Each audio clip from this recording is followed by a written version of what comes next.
How have you and the boys reacted to the game against Triangle, in which the visitors dominated before Scotland delivered a sucker punch at the end of the match? I don't know how I should respond to that one. Did Triangle dominate really? Is that what the stats are showing? It's domination. In the end, you have got to look at the statistics, and I think if you look at the stats, we dominated in everything.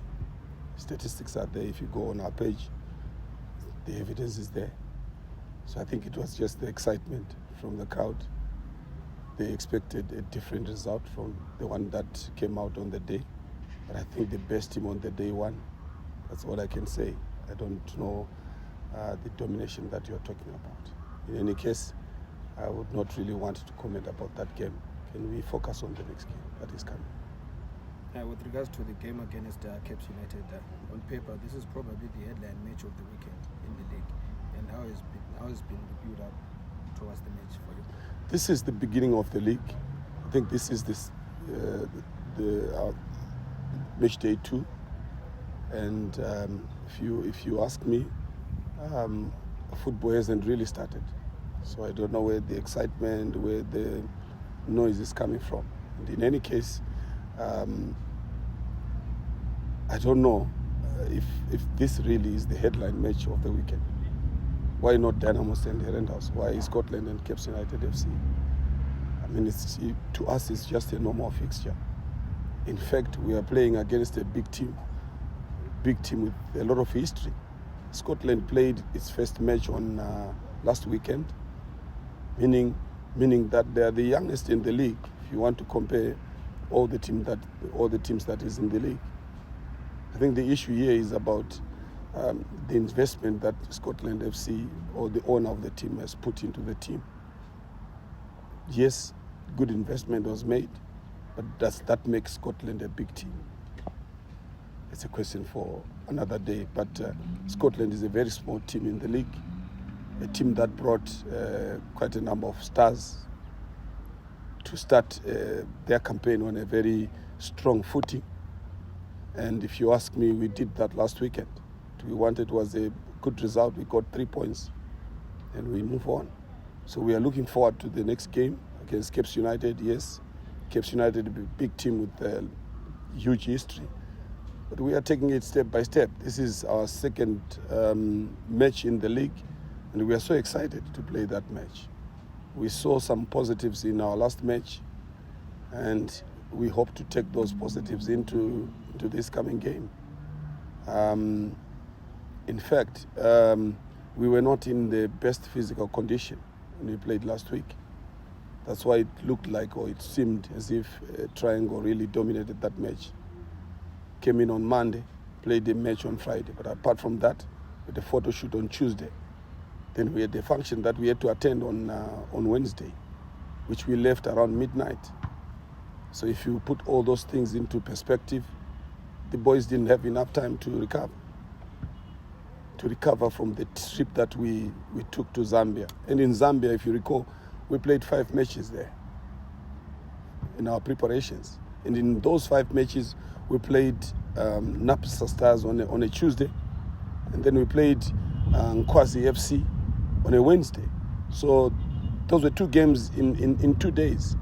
Before that, we also played River Plate, we played City of Lusaka, we played 5 matches in total in Zambia. So you don't expect the players to be in a very good physical state to play in the first match. But however, so saying under such circumstances, you expect the team to lose. I mean, we were not really physically prepared for that match. But to the players' credit, to the team's credit, we came out with 3 points. We are one of the teams that are at the top of the log. So what more do you want to ask for?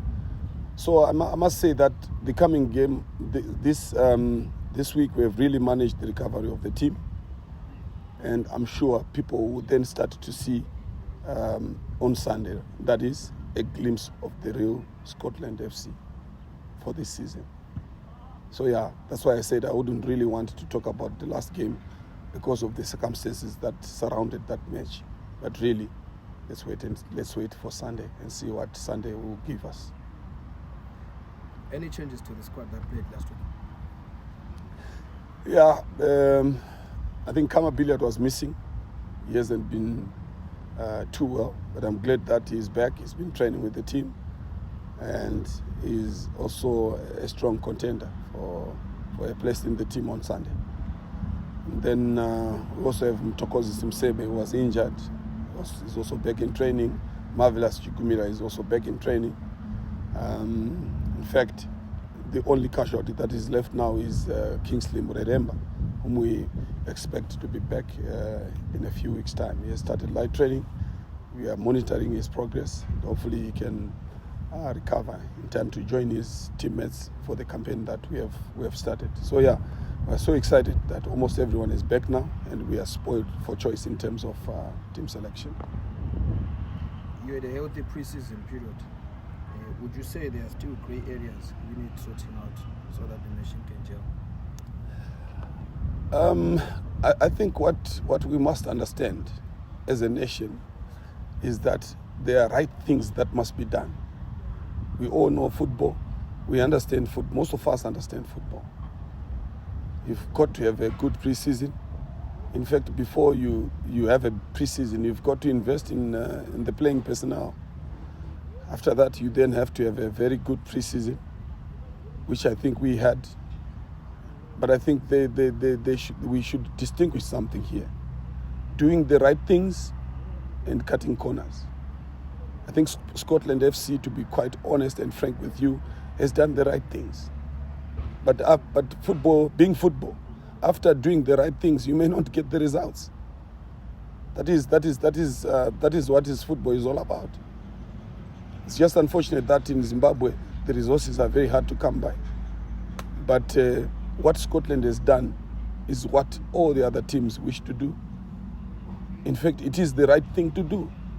So when you have done the right thing, does that then put you under so much pressure? Does that put you on top of the rest? Yes, in terms of preparations, it can put you on top of the rest. But preparing and playing are two different teams. So what we've been doing is to try and come up with combinations, good combinations that can sustain us the whole year. And then we've brought in players from different teams. You don't then expect the team to start on a very high footing because it's a new team. It's a fact. It's a new team. You look at the team that we have. Those are players coming from different clubs who are starting to play against each other. Yes, some have played against each other before, but this is a newly assembled team, and naturally you start to see the progress of it after a few games, after playing a few games. So I want to come back to the point of high expectations. Yes, because of the investment, but we don't have a team yet. We're still in the process of building a team. Hopefully in the next few matches, after a few games, those players will start to understand each other. They will start to play as a team and then ultimately last the distance. So at the moment, there's nothing to talk about apart from certain individuals who came from other teams. There's nothing to talk about apart from talking about Kama himself in his individual capacity, Walter Msona, Mtokozi Simsebe, Timon Machope, in their individual capacities. But of course, football is all about is quality, if you ask me. With quality, what we are expecting from the squad at the moment is for those individuals to perform and give us results. While at least we are in the process of building a team. So in the next few games we'll be talking of a different story. But as of now, nothing to talk about. We are still a new team, newly assembled, a team which is still getting to understand each other. Then moving to the state of stadiums and the pitch. Mm-hmm.